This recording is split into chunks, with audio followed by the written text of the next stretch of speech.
As we saw, when we took the harmonic oscillator approximation, what we get? We found that our potential curve is parabolic in nature, and we found the energy, vibrational energy levels are equally spaced, and therefore we get a single frequency omega for the fundamental band. And this is why we have a harmonic approximation. Suppose if we are having an anharmonic approximation for the potential, so experimentally what we get? We found for HCl that there is one fundamental band, suppose it is at omega, and then we get the less intense overtones at smaller than 2 omega, and this distance is smaller than 3 omega. They are much lesser than 2 omega and 3 omega. Suppose 2 omega is here, 3 omega is here. So why we get such type of curves? It means that the first thing, that our dynamic dipole moment is not directly linearly proportional to the internuclear separation x, and such type of phenomena is the electrical anharmonicity. Similarly, this shows that our potential curve, this curve is not parabolic, and we have such type of departure from the parabolic nature. So if we want to take the mathematical form of this anharmonic potential curve, so what we will do, we will take the Taylor series expansion. In that Taylor series expansion, this is the parabolic form which you have already saw in that harmonic approximation, that this is 1 by 2 k x square. Now we will take the second term, and that is 1 upon 3 factorial and this one, and let this is g and this is f, the whole thing is f. So now here I am writing f r minus r square minus g r minus r square, where g is much smaller than f. So now we have the potential form V r equal to fx square minus gx cube.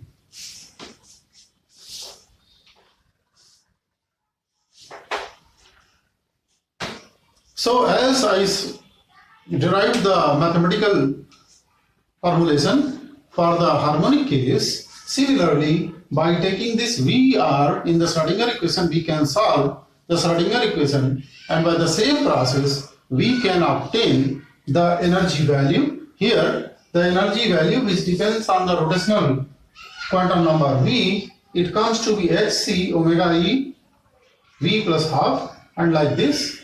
Here if we divide e v by xc for getting the term value, just removing xc we will get these terms. So this is the expression for the term values in the anharmonic case. Here what is omega e? Omega is the spacing between the two vibration levels. What is omega e xc? And this omega e xc is called anharmonicity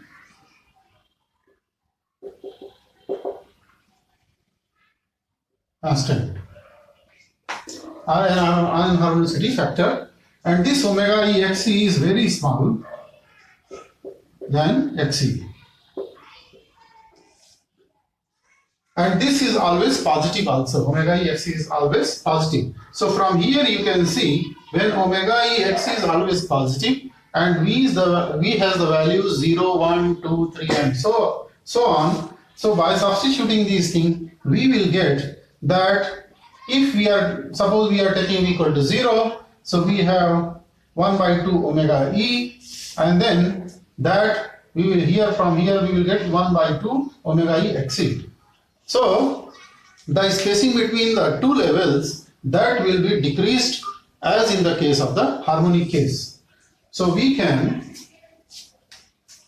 see from this expression, if we take this n harmonic potential, what we will get, that we will get that there are the energy spacings, and if we are going to take the higher values of V, the spacing will decrease.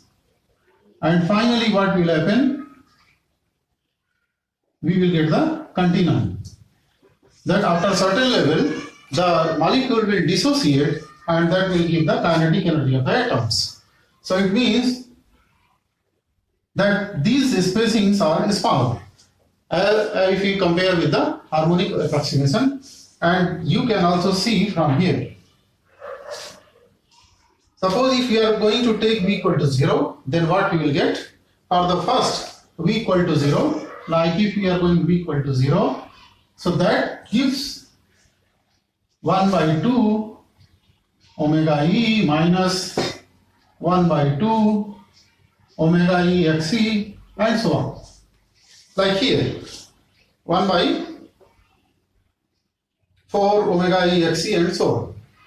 So if we take, this is for the value V equal to 0, and which is, we can get here V equal to 0. So this is called the 0 point energy. If you remember, in our harmonic case, our 0 point energy was 1 by 2 H nu oscillation V plus 1 by 2.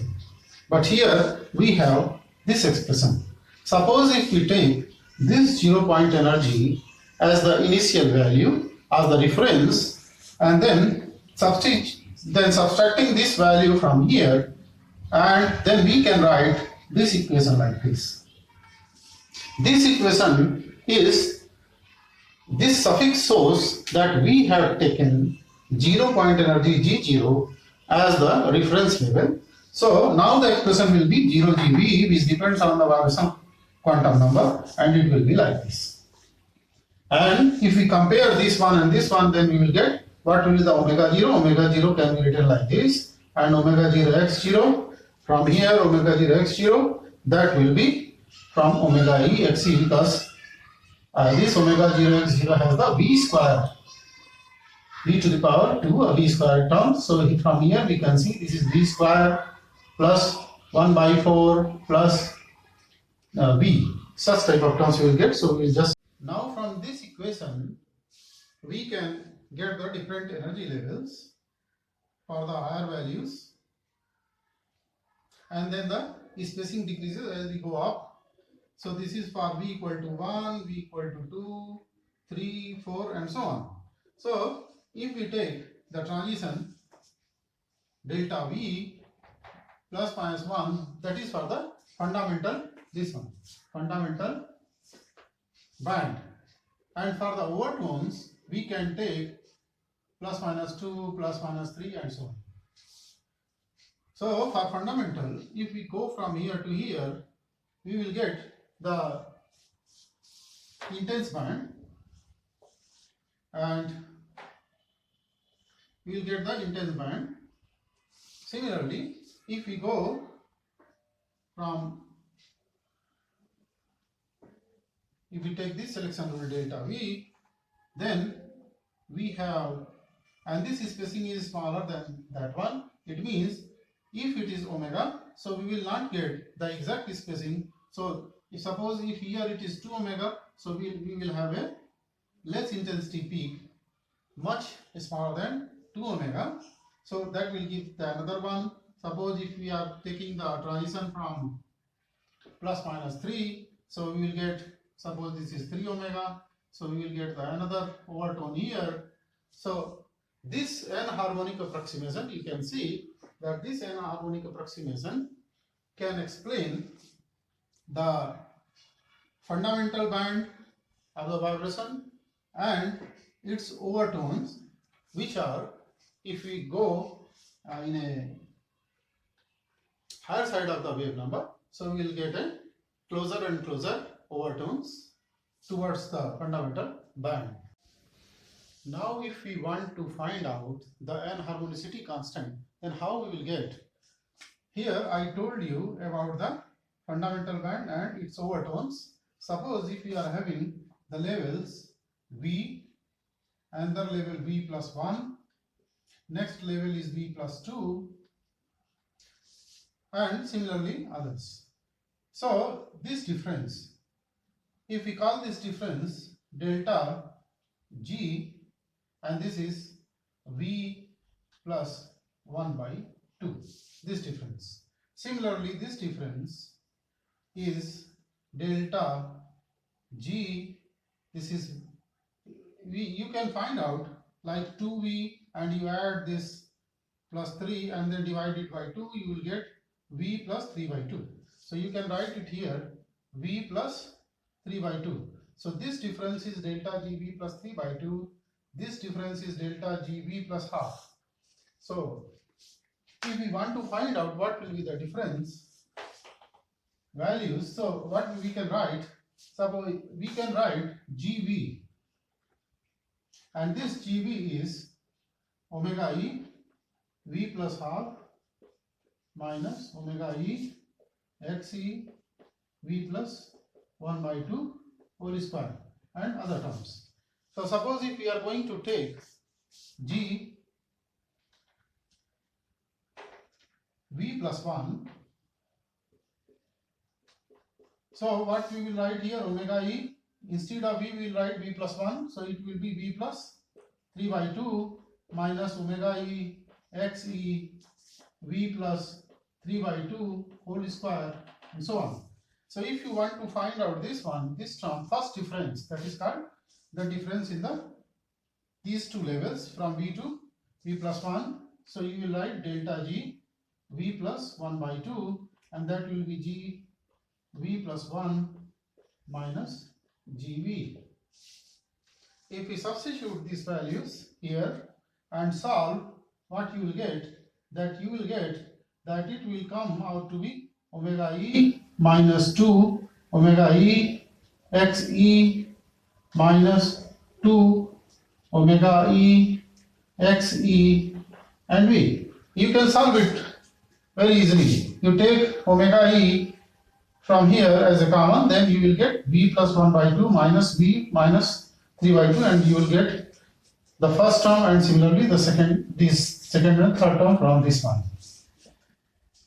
We also know that this can also be written as, this one can also be written as G V plus 1 can, and G V can also be written as G0 V plus 1 minus G0 V. And if you solve the right hand side, what you will get, that will give you the value omega 0 minus omega 0 x0 minus 2 omega 0 x0 V. Similarly, if we are going to find out the delta G V plus 3 by 2. So what will be its value? Its value will be omega E minus 2 omega E XE minus 2 omega E XE V plus 1 minus, because here you see that we have omega E minus 2 omega E XE minus 2 omega E XE V. If we are going to substitute V by V plus 1, we will get this term and then this one. And so this is the delta G V V plus 3 by 2. So now we know what is the value of this difference delta G V plus 3 by 2 and this one delta G V plus half. And if we are going to find the second difference, so how we can write it? Delta G. So what we will write here in the suffix, we can write V plus 3 by 2 from here minus V minus 1 by 2. This one we are going to take the difference, or so if we are going to add this one, we will get 2V plus, what is this? 3 and 1, 4, 4 by 2, 2, and then since divided by 2, we will take divided by 2, we will get the b plus 1. So the second difference, what we will write here in the suffix, that is del square g v plus 1, and we can write delta g v plus 3 by 2 minus delta g v plus 1 by 2. It means that we are going to take the, what is the difference of the spacing between this second, third and first and 2.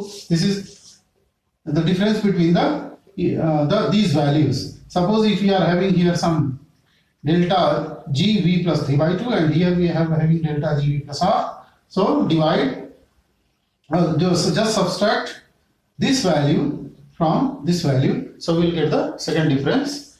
And if you will do like that, then what you will get, it will directly give you, the second difference will directly give you, because all these terms will vanish, only from here you will get minus 2 omega e x e.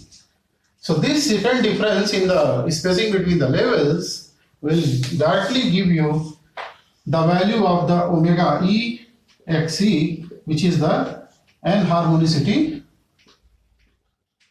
constant. So from the vibrational patterns, you can find out the value of either omega e, or you can find out the value of omega e and xc from those patterns. So this is the effect of the n-harmonic concept. If you are going to take the n-harmonic concept in the vibrational spectrum. And now in my next video, I will talk about what will be the rotational vibrational spectra if you are going to resolve those bands, fundamental bands. So there are wing-like structure. So I will talk about that.